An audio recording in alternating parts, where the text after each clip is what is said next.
Boa noite a todos. Boa noite, Beth. Que Obrigada. prazer. Que prazer. Prazer, meu. Sua fala é bem curativa, viu?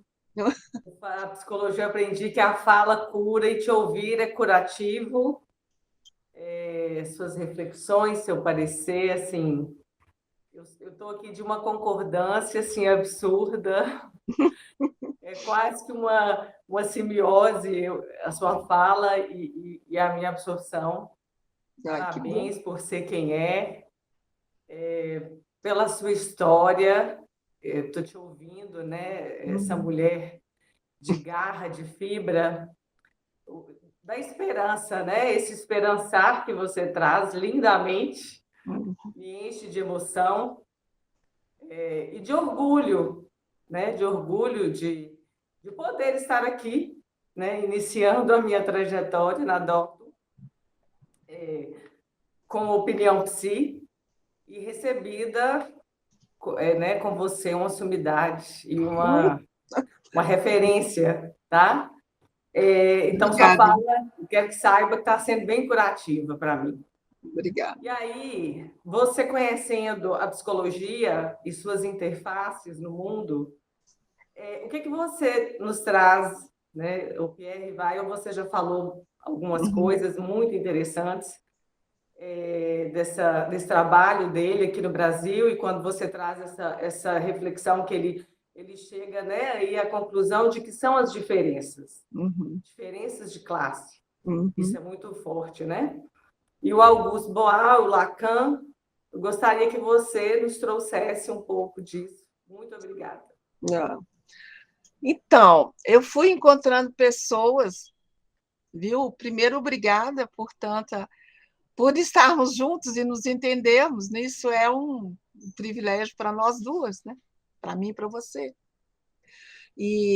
Mas eu fiz algumas caminhadas, né? Primeiro, na busca de compreender muitas linhas, né? Por exemplo, eu fiz uma tese de mestrado sobre o corpo, que chama Corpo, Imagem e Desejo, Itinerários da Subjetividade. Né?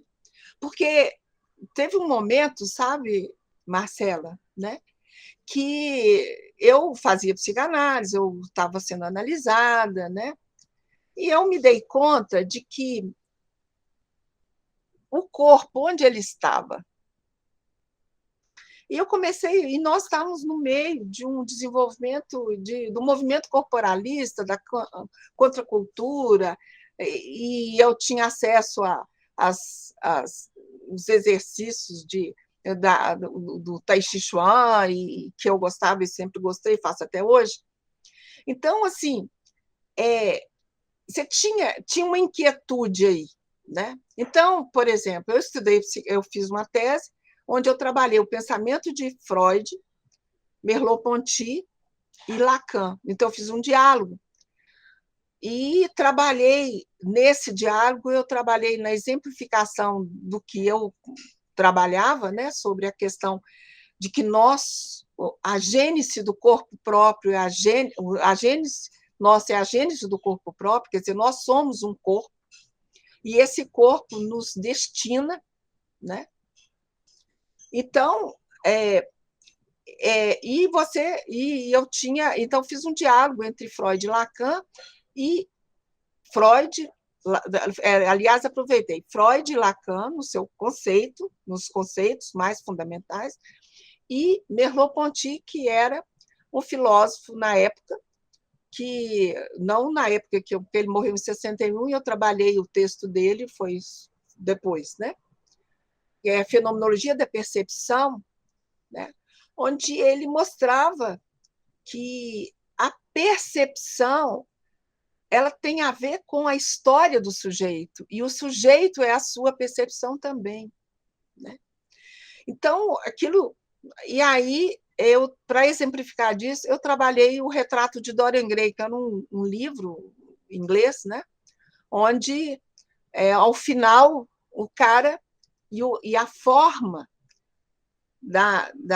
como quem diz, a forma dele a vida dele, ele mostra no texto, ele mostra uma desumanização, porque ele transforma o outro em objeto.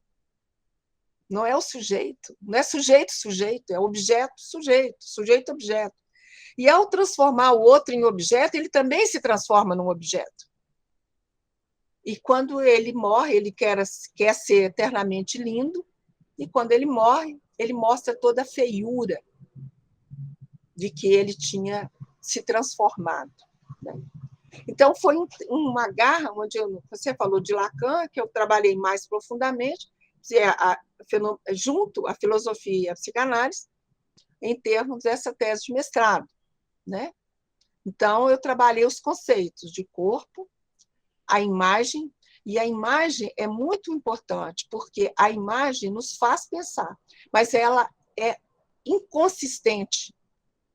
Eu vejo vocês aqui, mas eu não os toco.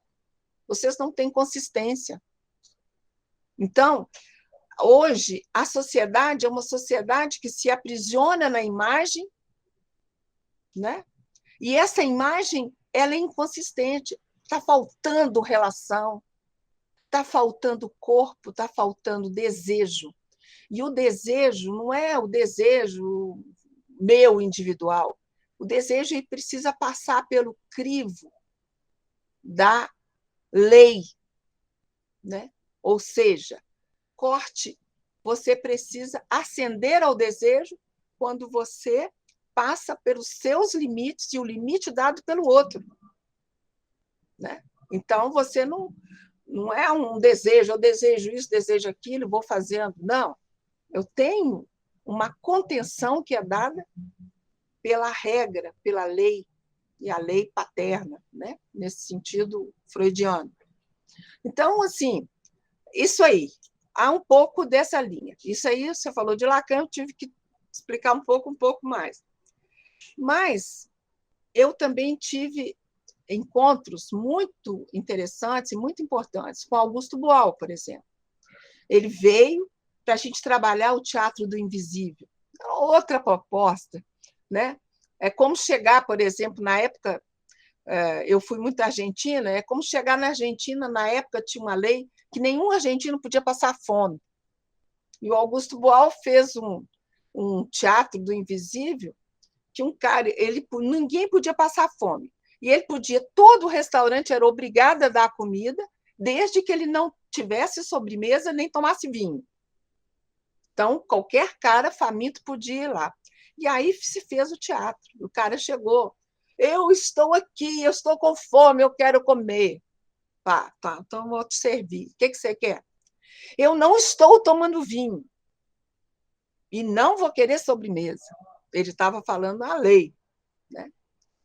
E na hora de pagar, aí ele falou, não, assinou, muito obrigado.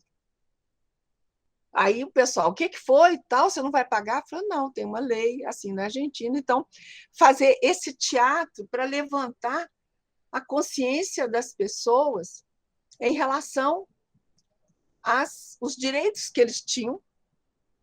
Né? E assim também, o Augusto Boal veio aqui, eu fiz um pouco de formação, de alguns cursos com ele, e também levei a meu grupo, minha turma de psicologia, que eu dava aula na Federal na época, então eu levei para fazer essa formação com o Augusto Boal no Palácio das Artes. Eu queria trabalhar no centro da cidade. Por quê? A invisibilidade tem que ser levada a sério. A invisibilidade do pobre, a invisibilidade da mulher, a invisibilidade da violência, a invisibilidade da criança torturada, explorada, etc. Precisa vir à tona. Então, os recursos teatrais, por exemplo, e do teatro do invisível, né? Isso também foi vivido. Bom, você falou mais, né? Eu também, ao mesmo tempo, como eu estava trabalhando no movimento corporalista, eu fui para a Argentina várias vezes. E fui para fazer expressão corporal com Patrícia Stocoy, a mulher que trouxe para a América do Sul e para a Argentina a expressão corporal. e que foi muito, foi, olha, gente, foi uma coisa maravilhosa, porque a gente fazia um encontro no último, a penúltima semana de dezembro, e eu fui há alguns anos, lá, alguns poucos anos, mas a gente encontrava a América Latina, pessoas da América Latina que estavam trabalhando essa questão corporal e faziam expressão corporal.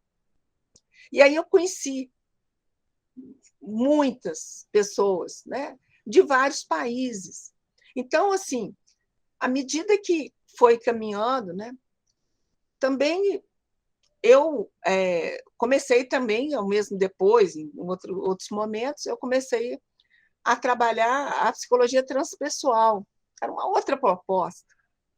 Era uma proposta, né, onde você vai trabalhar terapia de outras vidas e tal. Como eu sou cristã, eu não conheço, não sei, não sabe. Quer dizer, a minha tradição religiosa luterana, por exemplo, e presbiteriana na minha formação inicial, ela não vê a encarnação, reencarnação. Mas, naquele momento, foram experiências muito interessantes. Eu aceitei uma teoria de que, assim como você pensa a memória, né? O Américo me ajuda aí a pensar a questão da memória para além da memória do vivido pessoal, individual, a memória dos ascendentes nossos, né? Não descendentes, ascendentes da nossa ancestralidade. Né? Então, eu tive experiências muito fortes. Né? Eu tive experiências, por exemplo, de que eu estava presa num lugar na Idade Média, amarrada com um corpo morto. Né? E, de repente, assim, eu falava, por isso pode me tirar tudo, menos a liberdade de pensar. Eu falei assim, bom, devo ter tido uma história aí, um pessoal aí atrás, que veio antes de mim, deve ter passado por isso, porque eu estou vendo esse negócio aqui. Então, assim, isso quebra um pouco muito o paradigma do objetivo, do racional, né? Mas isso é necessário. Sabe por quê? Porque nós não sabemos muito sobre a psique humana, por mais que a gente viaje. E tem pessoas que têm visões. Eu chamo de louca, eu chamo de psicótica, psiquiatra, eu chamo de qualquer coisa. Mas há uma experiência humana aí de sofrimento ou de coisa que eu tenho que ter sensibilidade para acolher, né? Para acolher. Eu lembro de um aluno que eu tive, antes de eu terminar a psicologia, eu dava aula na pior escola de Belo Horizonte. Eu podia ter escolhido a melhor, mas eu escolhi a pior. E lá, a característica dos meninos que estavam lá, eles queriam estudar, mas eles não tinham como estudar a mais. Então, eles fizeram os 4 anos do ensino fundamental, na época era primário, e ficavam indo para a escola para falar que estudavam. E eu descobri que eu precisava pensar em cada um no que ele desejava. Então, eu começava a falar, o que você gostaria de saber? Então, eu dava quase aulas individuais para os alunos. E eu lembro que um menino, aí, de repente, a professora me chamou, tem um aluno seu aqui que falou que está subindo nas paredes porque ele está vendo cobra. Aí eu cheguei lá, claro, ele tinha tomado não sei quantos comprimidos de Novalgina, e aí eu cheguei perto dele e a pessoa falou assim, que eu ia conter o menino, né? Aí eu falei assim, ele falou assim, tem cobra aí, professor? Eu falei, ai, ainda bem que você me avisou.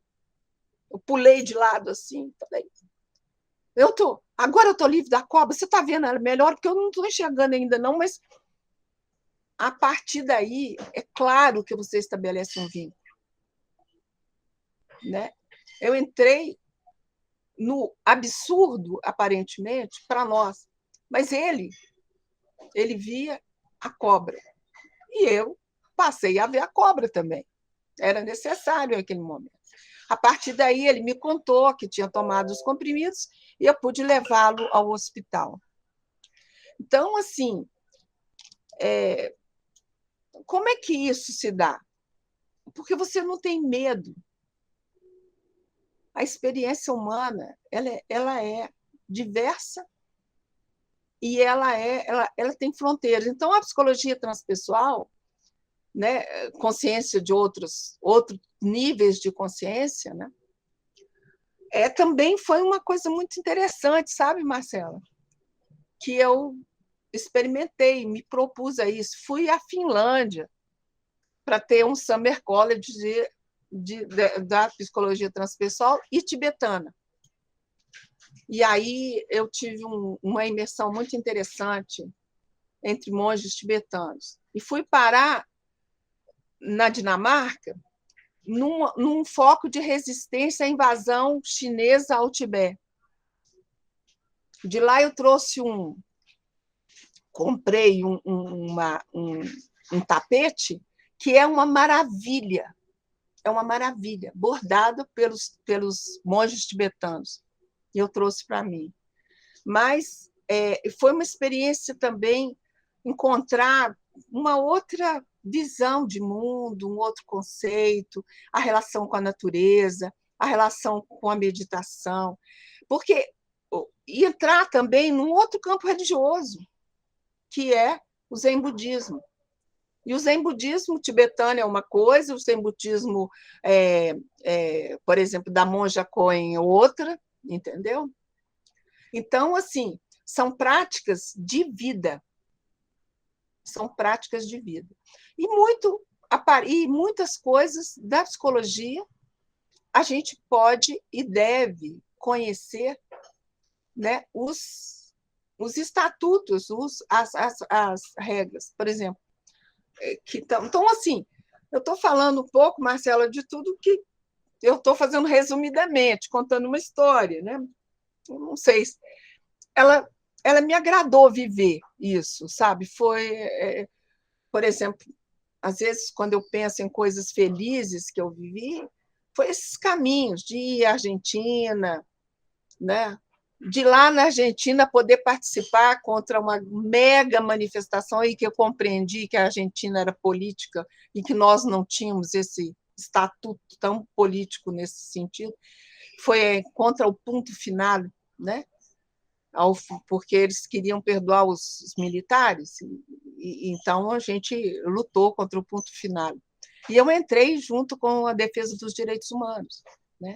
Participei disso ali, foi um dia mágico, né?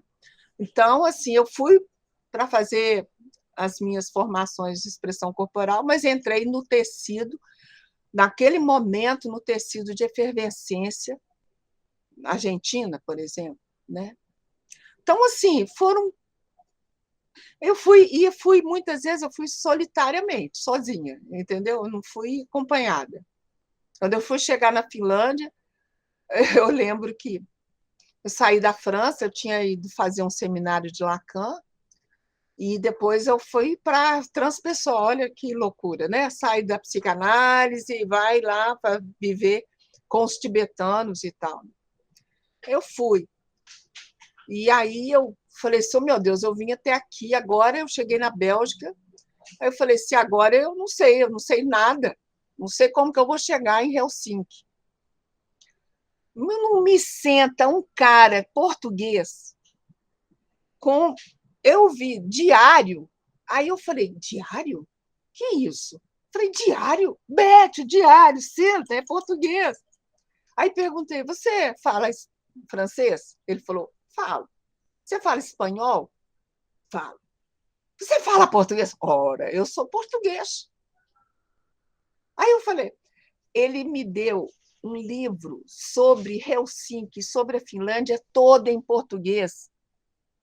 Eu tive a oportunidade de ler tudo sobre. E quando eu cheguei lá, ele falou comigo, eu vou passar com você na alfândega, porque eles vão estranhar por que você veio do Brasil aqui. E ele me ajudou a passar na alfândega, me levou até o ônibus que eu ia tomar para ir para uma ilha, da ilha, de uma praia, e pegar um barco e que chegava na ilha. Não era uma estratégia complexa. Então, ele falou assim: eu te deixo no ônibus. Me deixou no ônibus. Aí eu entrei, não sabia que o ônibus que eu tinha que colocar a bagagem num outro lugar, que eu não podia entrar com bagagem. Entrei eu com bagagem, igual um mineiro de Caratinga.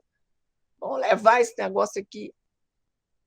Sentei, aí uma pessoa que estava na minha frente falou assim: você vai para o Summer College do Léo Matos? Eu falei: vou.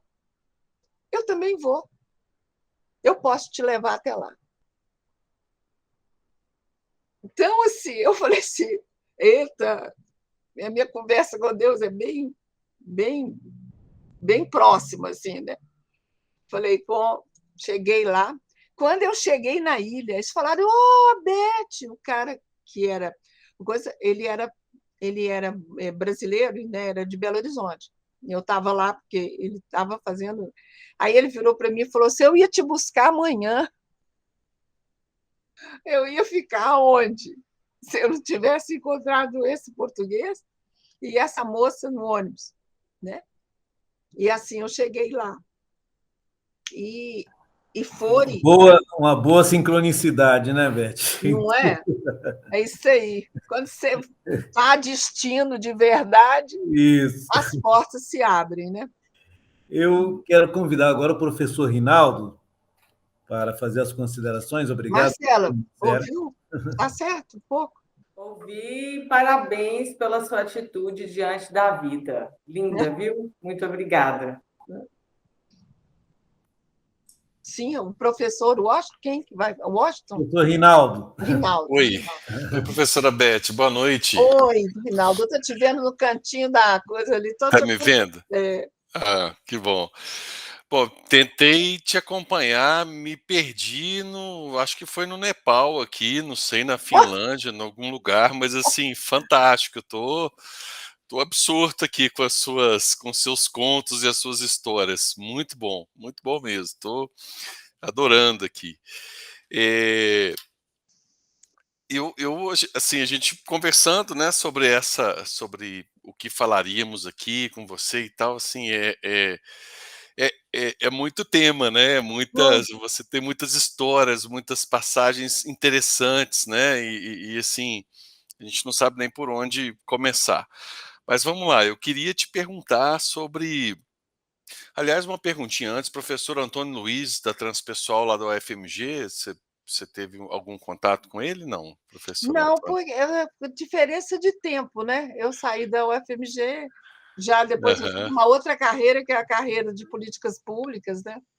Não, porque Você sabe. a É, gente brincava com ele que ele era da implantação da a da UFMG, implantação. né? Tá. Ele era Bom, eu de posso. mais tempo. É, E era da Transpessoal, porque depois que ele saiu, não teve mais ninguém da Transpessoal lá. Por isso que eu estou te é perguntando. porque na época que eu fiz transpessoal, isso não era reconhecido, né? Dentro do Estatuto da Psicologia, era uma coisa Sim, meio de mística, bicho grilo, meio. né? Era um negócio meio bicho grilo. Ele era, enfim. Então, era um pouco essa ousadia, né? Isso. Mas quando você fala, professora, dessa, né, que você fala que está faltando corpo, né, que está faltando desejo, você fala essa sua passagem pela Finlândia, me fez lembrar aqui de um documentário recente que chama Teoria Sueca do Amor. Eu não sei se Hum. você já chegou a ver. Até te faço essa proposta, porque Nossa, tem muito. Vai muito, ao encontro do que você está dizendo. muito obrigada. Eu vou pegar. Eu tenho lido muitos suecos, inclusive agora eu estou terminando de ler um livro sobre a biografia da Ana Arendt, feito por uma sueca, Ah, que né? bacana. Então, E, com Banalidade do Mal. Ah, sim. uma banalização do mal. Interessante, interessante também. Mas olha só, nesse documentário me fez lembrar essa questão que você diz, né, que falta corpo, que Uhum, falta encontro, né, que falta uhum, essa troca mesmo entre as pessoas, né. uhum, Num momento do documentário tem uns jovens suecos que vão acampar numa florestinha, no que você consegue achar ainda de floresta ali num país uhum, altamente desenvolvido, né, e eles se tocam os seus corpos como se fosse uma descoberta, assim, né, de estar junto, de estar com umas roupas mais curtas, vamos dizer, né, e aí eles descobrem o paraíso, né, que é uhum, esse contato dos corpos e tal. Você me fez lembrar disso aqui. Mas eu queria te perguntar, professora, sobre a questão da psicologia social aplicada, né? Eu vi aqui a uhum, sua passagem é fantástica, né? Assim, eu acho que conhecer tanto, né, e tão profundamente as teorias da psicologia deve te dar assim uma visão fenomenal da nossa ciência, né, psicológica. Eu me lembro que uma vez eu me enveredei muito em função da saúde mental, que é o meu campo de pesquisa, né? Me enveredei muito uhum, pela psicologia social, que é um uhum, campo que abre para a gente trabalhar isso na UFMG, no estrito uhum, senso, né? uhum, No mestrado e no doutorado. E eu me lembro que eu fui dar aula uma vez de Psicologia Social 1, e aí, quando eu fui estudar mesmo mais a fundo lá atrás, eu me deparei com Haroldo Rodrigues, né, uhum, que é um brasileiro que uhum, foi estudar nos Estados Unidos, e aí ele volta com uma psicologia social pautada pela comportamental. E me assustou na época, eu falei: "Ah, uhum, mas o que que esse cara está falando de comportamental no meio da social aqui, né?" Porque aham, não é a minha praia, nem a não, minha floresta a comportamental, aham, nem a TCC. Então, e aí eu comecei a ver dessa influência que ele teve e dessa proliferação, vamos dizer, da social com essa vertente comportamental dos Estados Unidos, que veio para cá também, né? uhum, Então, eu queria te perguntar nessa sua trajetória, né, passando por isso tudo, né, qual ou quais, né, as disciplinas ou as influências teóricas que mais marcaram a sua trajetória nessas questões das políticas públicas, né, uhum, na social comunitária que a gente tem aqui, que foi uma discrepância que nós da América Latina tivemos dos europeus e dos norte-americanos, né, uhum, num dado momento, ora, a gente está comprando essas ideias de gringos, né, de primeiro mundo, uhum, então, mas a gente tem outras questões aqui, outras situações que a gente precisa se debruçar enquanto profissionais de psicologia também, né, falando no uhum. nosso campo. Então, eu queria te perguntar o que te influenciou mais nessa, se é que é possível você delinear com tantas influências, né, no campo das políticas públicas mesmo, né, da psicologia social Uhum, aplicada. O uhum. que te moveu mais? O que colocou o seu desejo mais em voga nesse ínterim aí das políticas públicas, professora? Então, muito obrigada pela pergunta, né? Eu acho que assim, até eu fiquei pensando um pouco sobre isso, né? Quer dizer, que influência? São influências, né? Porque foram várias. Mas algumas questões, por exemplo, eu acho que o fato de eu ter ido mais vezes fazer análise e, ao mesmo tempo, participar de cursos na Argentina, me trouxe um pouco a América Latina para mim. E a América Latina ela tem um viés extremamente. Nós somos sectários, nós isolamos a América Latina, né? E a sua. Eu fico impressionada com como que nós somos ricos enquanto América Latina e como nós somos pobres do ponto de vista. É, nós somos ricos em histórias, nós somos ricos em recursos, mas nós nos colocamos pobres diante das opressões, né, de uma sociedade elitista que existe em outros lugares e que vem sobre nós, né? Então, assim, foi muito é, desafiador pensar a América Latina e as suas mazelas, né? E isso está no Brasil. Mas eu estava conversando um pouquinho com o professor Américo e eu me lembrei de uma cliente também que me influenciou, porque eu trabalhava, tinha um consultório amplo e trabalhava muito em grupo. Eu sempre trabalhei muito em grupo, porque eu queria que as relações acontecessem e as histórias pudessem, de certa forma, serem vivenciadas na contradição, né? Que está no grupo, né? São pessoas diferentes e no contraditório. Então, um rapaz que trabalhava lá na UFMG, guardando computadores, que na época a gente tinha poucos, e tudo que a gente precisava de audiovisual tinha que fazer uma inscrição, porque não tinha recursos audiovisuais, nem eu gostava de trabalhar com audiovisual. Então, ele falou: você podia atender a minha esposa? Aí eu falei: claro, ela não tem dinheiro para te pagar. Eu falei: não, mas isso a gente combina. E eu fui atender essa mulher. E ela chegou, era uma negra, e ela trazia toda o discurso da opressão que ela sofria. E eu me vi diante das situações e da empatia que eu tive com ela, mas eu não tinha de virar e falar assim, o que é? Bom, tem as coisas da psicologia que eu posso, mas o campo de necessidade dela é hoje, é urgente. O que a psicologia me oferece? O que a psicologia social vai me dizer sobre isso?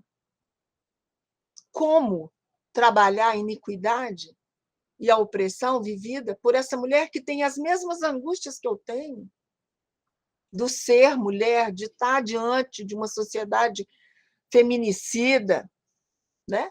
Então, assim, o que ela trazia? Porque o diálogo na análise, na terapia, ou na análise da psicoterapia, como chamam, qualquer coisa assim, na escuta, ela nos traz questões, ela é um sujeito analisador do terapeuta. E o terapeuta tem que se colocar diante desse sujeito analisador, né? Então, sabe, esse conjunto. E aí foi muito interessante, porque às vezes eu guardo uma coisa que eu quero assumir, mas eu vou devagar. Então, de repente, o meu pai, novamente, aparece, a terceira vez que eu cito, né? Será que eu não resolvi meu problema de Édipo? Então, assim, ele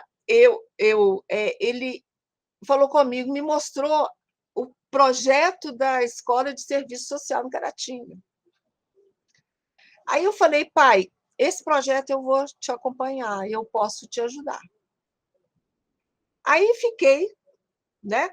Aí o tempo se passou 7 anos para conseguir autorização de funcionamento e tal. Aí o Cláudio assumiu e me chamou. E aí eu me vi diante de um campo de conhecimento que começava a me oferecer respostas de como trabalhar com a psicologia a serviço da inclusão social. Entendeu? Então, assim, brinquei com o pessoal da assistência social, né, do serviço social, de que eu fiz o exercício ilegal da profissão, assumi a assistência social e acabei sendo secretária de assistência social de Belo Horizonte, né? Então, assim, eu entrei de cabeça no curso, eu aprendi, eu conversava com os professores depois das aulas, até 3 horas da manhã, até me cansava muito, ia a Caratinga, porque eu chegava, eu tinha que descansar. Tal a intensidade com a qual eu vivia o curso de serviço social.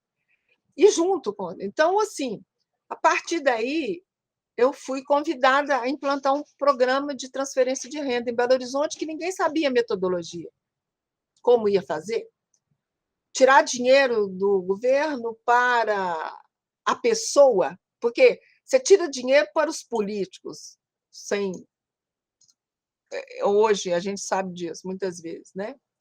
Você tem esquemas, mas se você dá dinheiro na mão de uma pessoa, como é que seria isso? E aí eu mergulhei novamente na lei que formulava o programa, E falei, o que, como psicóloga, eu posso ajudar a implantar esse programa? E aí foi uma... Primeiro, eu tinha que discutir a metodologia, trabalhei com os sociólogos, fizemos uma definição do número de pessoas que passavam a ter direito a partir da lei, porque essa formulação da assistência social é muito interessante, né? Porque na psicologia você parece que você trabalha muito com o individual, o social, um grupo mais restrito e tal.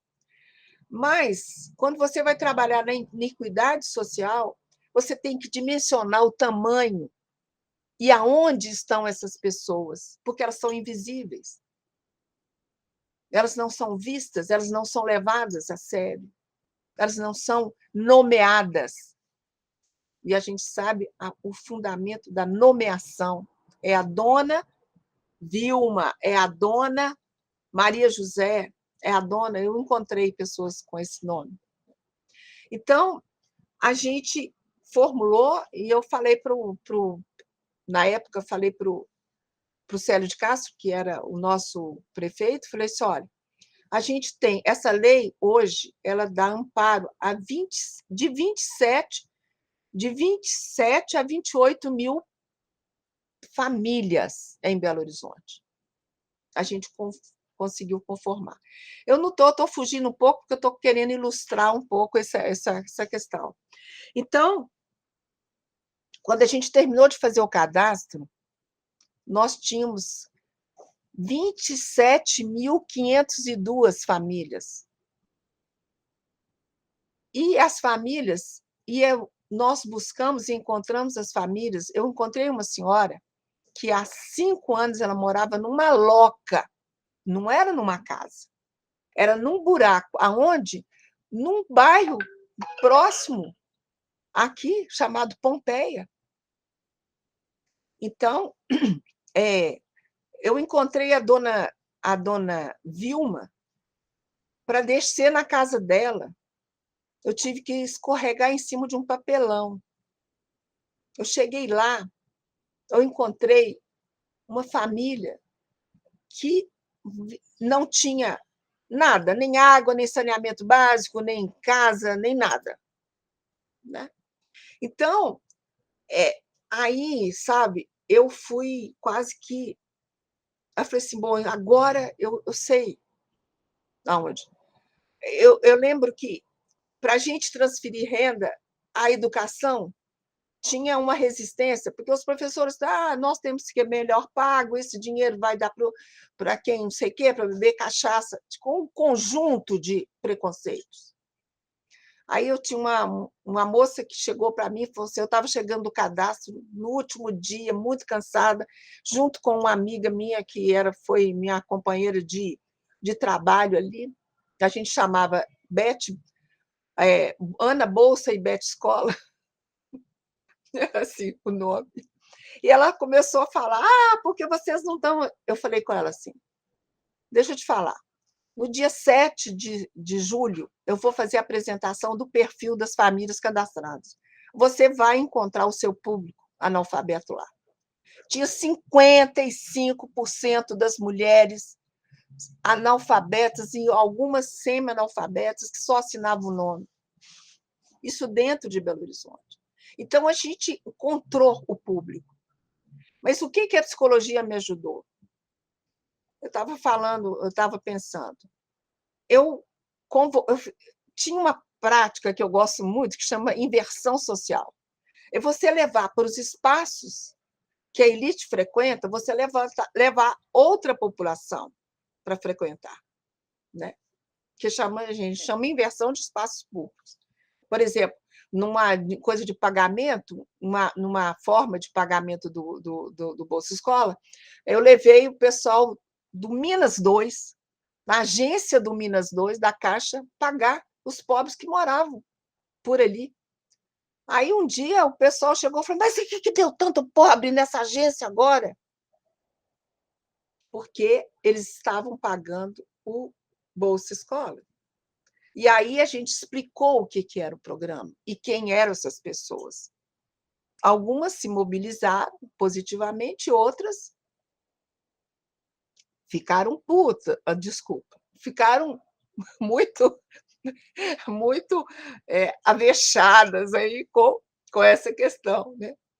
Então, mas uma outra inversão que a gente fez foi que eu trouxe estagiários para fazer o cadastro.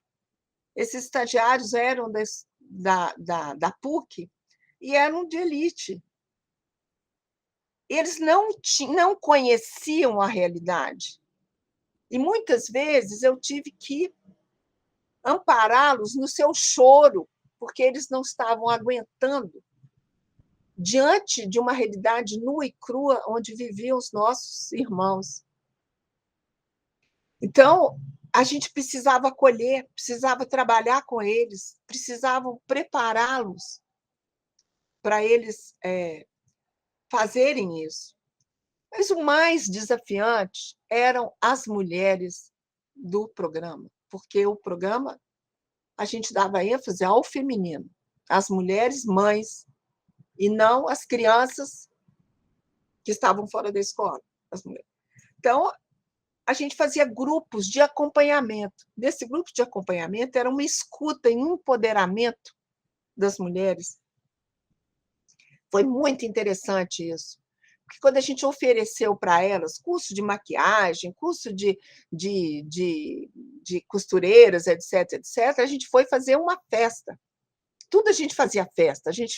Frei Beto falou comigo assim, Beth, você vive entre a fé e a festa.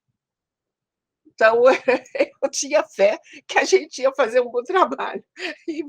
E a gente comemorava sempre. Né? Então, a gente fez e foi fazer uma festa. E as mulheres chegaram tão lindas, tão prontas, que o cara falou assim, mas onde estão os pobres? Eu falei assim, você confunde beleza com pobreza? Ou você acha que pobreza é feio, mas o pobre não é feio? Né? Então, assim, há um empoderamento, foi um empoderamento muito interessante, né? E muito, assim, deu muito resultado, né? E tem muitas histórias nesse programa. Então, assim, eu respondendo a sua pergunta, quais foram as influências? Foram muitas. Eu destaquei duas, né? Uma da minha clínica, diante de uma mulher que trazia todas as angústias da pobreza e que eu não podia analisá-las como da forma tradicional, né? Mas eu tinha que trabalhar como, ela foi mais, foi um sujeito analisador, né? E também, eu acho que assim uma das coisas foi realmente a convivência dentro da América Latina, trazida a gente chamaria o movimento corporalista, porque a gente estava nessa. Mas você tinha, por exemplo, eu participei também com o Basaglia, e ele sabe, na questão da saúde mental, mas principalmente da luta antimanicomial. E lá eu aprendi uma coisa extremamente interessante. Eu conheci ele é arquiteto, Alfredo Moffat. Alfredo Moffat, ele fez uma experiência na Argentina muito interessante. Ele foi para dentro do manicômio, né, do hospital psiquiátrico, e ele começou a fazer um grupo, que na época nós estávamos na ditadura argentina, brasileira, e ele não podia, os psicólogos não podiam, a psicologia a argentina tinha muito psicólogo, né? Não podia fazer reunião. E ele, como arquiteto, ele burlou a regra e fez um grupo com a seguinte pergunta: de onde você veio? É isso que você perguntou. E ele descobriu que as pessoas tinham vindo do campo, estavam aleijadas da terra, estavam separadas da terra. mas elas tinham um conhecimento sobre a Terra. E ele começou a recuperar, escutar as histórias, e começou com eles modificar o ambiente do hospital. E aí eles saíram da crise. Eles tinham sido recuperado a sua história, o ser de história, né? E a gente vê hoje, por exemplo, quando eu era secretária de assistência social, eu visitei todos os chamados abrigos de mulher, de idosos e tal. E me impressionou porque as camas eram todas asepticamente limpas, mas não tinha uma foto de uma pessoa. Eu falei, não quero isso. As pessoas têm história. Eu quero que a cama delas, o espaço que elas têm, sejam frequentados pela história deles, com fotos, com conversa, com isso. Então, assim, eu acho que essa questão que a psicologia traz, ela é muito complementar ao campo da assistência social, que hoje nós temos o maior desafio, né?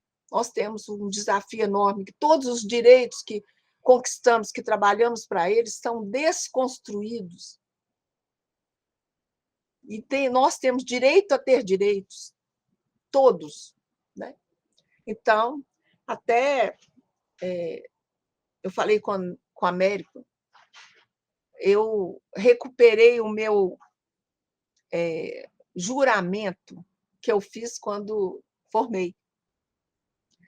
E no meu juramento, eu descobri que eu fiz muita coisa que eu jurei. Mas uma eu não quis, que era assegurar o ajustamento humano. O que é ajustar o humano? Eu já perguntava, vou trabalhar para o ajustamento humano, para as pessoas na sua integridade e tal.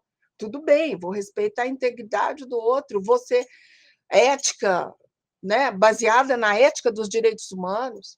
A ética é prática, não é filosofia, né? A gente pode filosofar sobre a ética, mas a ética é prática. Então, assim, o ajustamento humano, porque era a influência da comportamental na época. Era a influência da comportamental. Então, ajustamento, eu falei, a gente ajusta carro, ajusta mecânica, ajusta qualquer coisa, mas o ser humano é para ser compreendido e não para ser ajustado. A quê? A quem? Para quê? Né? Por quê? Aí, essa parte eu não gostei de jurar, mas o resto eu gostei. Não se ajusta o desassossego humano, né? Então...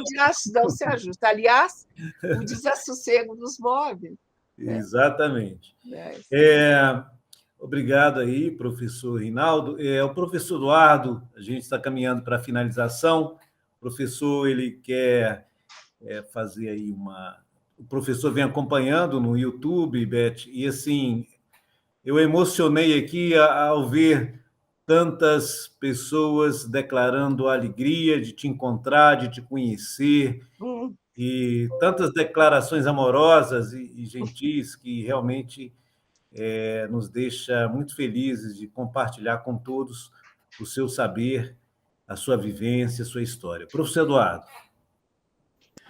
Apenas para dizer que, assim, agradecer toda a participação de todos no YouTube, muitos comentários positivos, né? E a gente está nessa noite maravilhosa, a gente começou, inclusive, né, retomando aqui a presença do professor Cláudio, que com aquela música e com toda a contextualização que ele fez, ele traz o compromisso social da psicologia, né? E aí eu queria aproveitar todo esse resgate que você está fazendo, Beth, e dando essa aula para a gente, brevemente, eu queria trazer para esse momento que a gente está agora, que é um momento muito difícil, que é essa pandemia. E aí, o que que eu queria, assim, te pedir?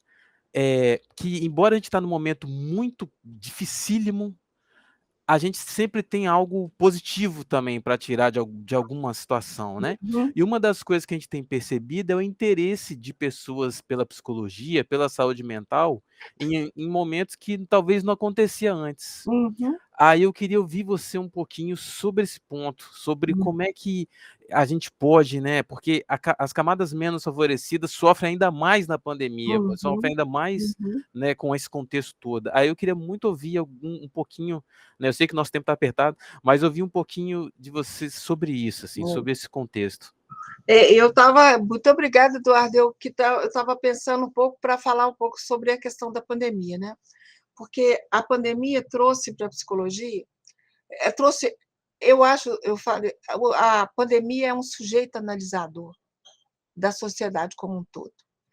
O que é o sujeito analisador na psicologia? Todos nós sabemos, é aquele que levanta a questão, que traz a pergunta, e de uma forma tão violenta, tão destruidora, essa pergunta veio sobre nós.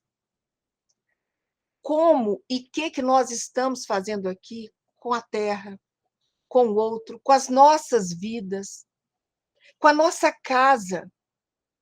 As pessoas passaram a ficar angustiadas porque estão dentro da casa delas. Olha aí.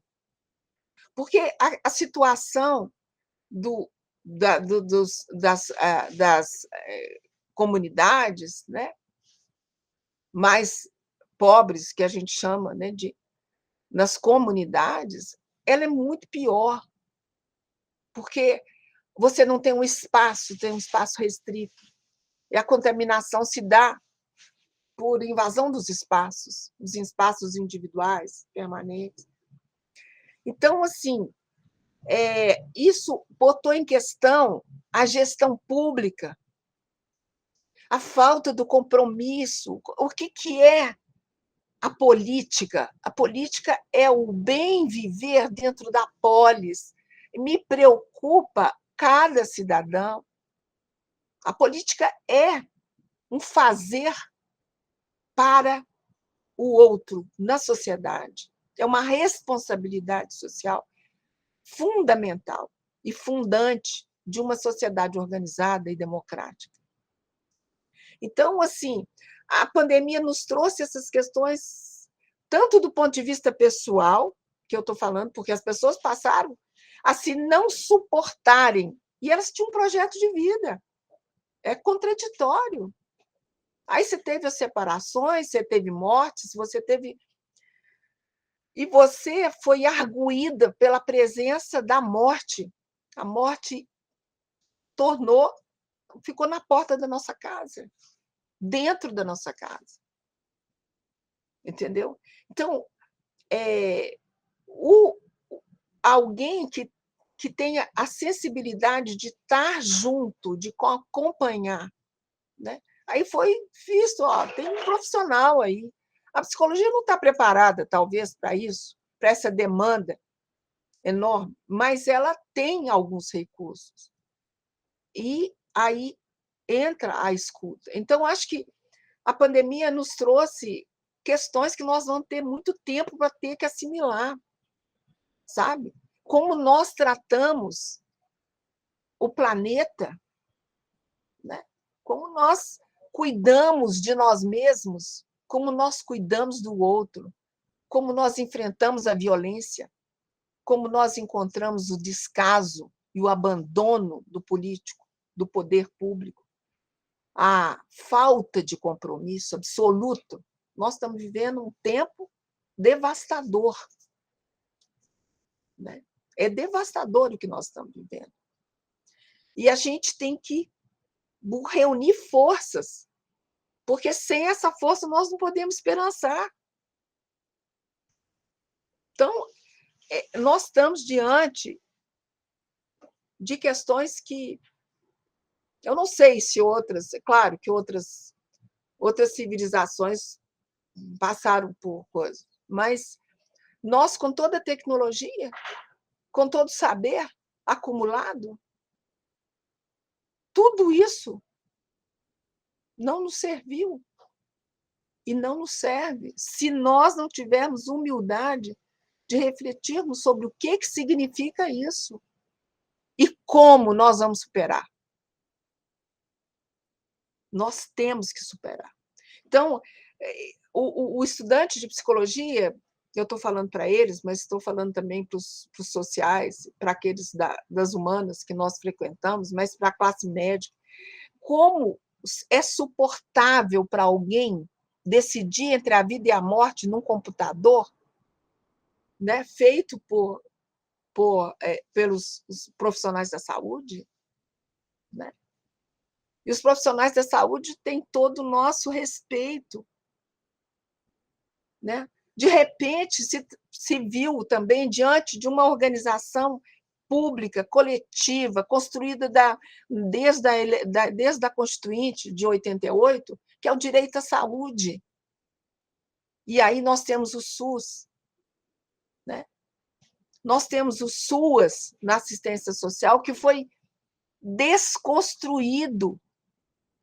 E o SUAS estava em todas as cidades no país. E podia ser como o SUS podia ser um amparo, sabe? Então, a gente vê também as nossas fragilidades a construirmos sistemas.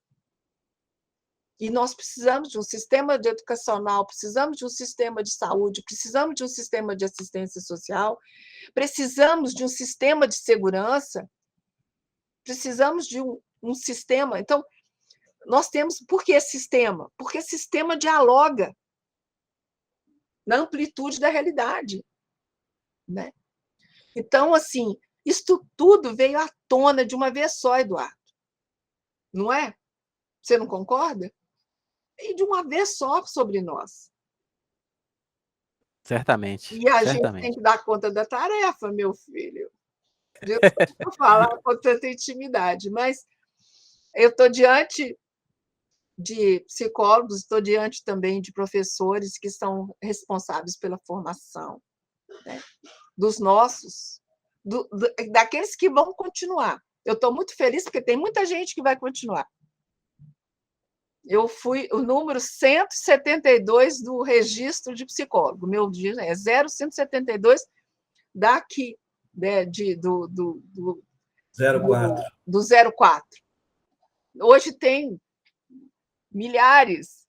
Graças a Deus por isso. E espero que a psicologia seja fortalecida. O bom, se a gente pudesse dizer, transformar, porque isso eu aprendi muito lendo alguma coisa do budismo, que você transforma as suas questões, você reflete sobre elas, o que eu tenho a ver com elas, o que eu posso mudar e aquilo que eu não posso mudar, e transforma em oportunidade de fazer a alegria e contribuir para a paz no planeta. É muito lindo essa questão, né? É muito lindo essa discussão.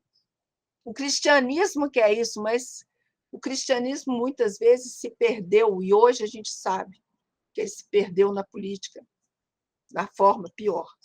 Me desculpem os evangélicos nesse sentido, né? Então, assim, é muito, muito interessante a gente viver. É muito bom viver. Muito bem, Beth, que alegria da gente estar inaugurando o nosso programa nessa data tão importante para a profissão. São mais de 470 mil psicólogos no Brasil, em Minas Gerais, quase 45 mil. Né? Uhum. E eu sou o número 172. Pois é. Eu queria dizer o seguinte, Beth, fala-se que quem cita, ressuscita. Então, eu vou citar a Anísia da Silveira, que a doutora Anísia, e ela dizia que há 1000 modos de pertencer à vida e lutar pela sua época. Hoje, todos nós aqui, ao te ouvir, nos alegramos e nos fortalecemos com todos esses modos que você encontrou para dar relevância ao exercício da psicologia. A sua luta para consolidar uma psicologia social comunitária aplicada, integrando equipes multiprofissionais e tornando, sem dúvida, a nossa referência em saberes e fazeres psi, como a gente costuma dizer. Obrigado, Beth, pela grandeza do seu coração bater nesse mundo com tanta determinação e compromisso. Olha, Agradecido imensamente pela sua presença. Nós, do Núcleo, celebramos Núcleo de Psicologia da Unidocto, com todos os nossos alunos e professores. Celebramos esse dia com alegria imensa de ter a sua presença. obrigada, América. Vocês são muito bondosos e generosos, e eu que agradeço, né? Eu agradeço porque isso me traz muita vida também, né? E é um privilégio você poder contar histórias, né? Elas não são minhas, elas são de uma trajetória de quem faz o caminho ao caminhar, né? Mas é uma trajetória nunca isolada, ela não é minha, ela é compartilhada e sempre foi compartilhada, muito, né? Eu tenho muita alegria de estar com vocês. Espero realmente contribuir em outros momentos também, se vocês quiserem. A gente pode. Você sabe que uma senhora idosa gosta de histórias, e mineiro conta causa pra caramba, não é? Você que é do Espírito Santo, você é mineiro também? A Marcela é mineira, não? De Teoflotone? Isso, sou. Isso. Então, tá. Nós somos de Caratinga, ele é de Juiz de Fora. Você é de Juiz de Fora, Américo? Ou não? Você nasceu em outro lugar? Não, sou de Pirapora, moro em Juiz de Fora. Pirapora. Mineiro é assim. Viu? Mineiro tem que ser mineiro e ser de algum lugar. Como diz o Patrus Ananias, ele é de Botucatu, que nasce em Botucatu e vai até Nova York. É igual os valadarenses. Isso. Bom, queremos aí agradecer a todos e todas. Vamos ficar por aqui. Até o nosso próximo programa. Muito obrigado a todos. Mano, esse Opinião é muito bom, viu? Foi muito bom o nome e a oportunidade. Obrigada. Precisamos nos falar. Beijo, Beth. Viva a vida. Viva a vida.